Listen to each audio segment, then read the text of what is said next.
With the White House ready and the House of Representatives back on Capitol Hill for the new session, voting rights sit at the top of the Democrats' agenda this week. Which may mean changing the filibuster. KCAA 9's Washington correspondent Jesse Tenor reports. Good evening. The White House says President Biden will return to the late Congressman John Lewis's district tomorrow on purpose to argue that the Senate has to pass something on voting rights, even if it means changing the rules to do so.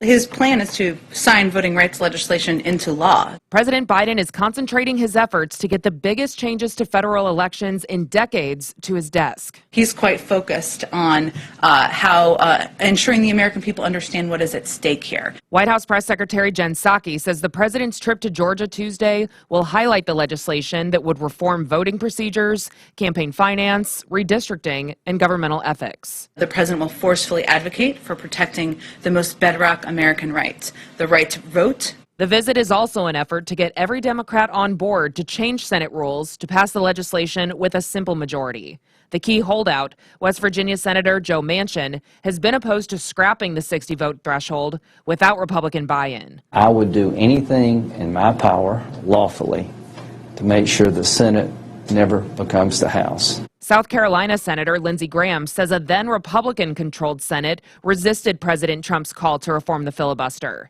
and is now calling on Senate Democrats to do the same. That's the price you pay to allow the minority voice to exist. Graham argues the voting rights legislation could hurt the country and shouldn't be forced through. Major changes to American life need to have some consensus, right?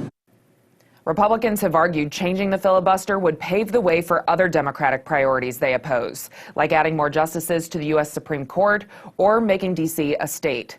But Democrats have said this would really be a one-time thing to address voting rights.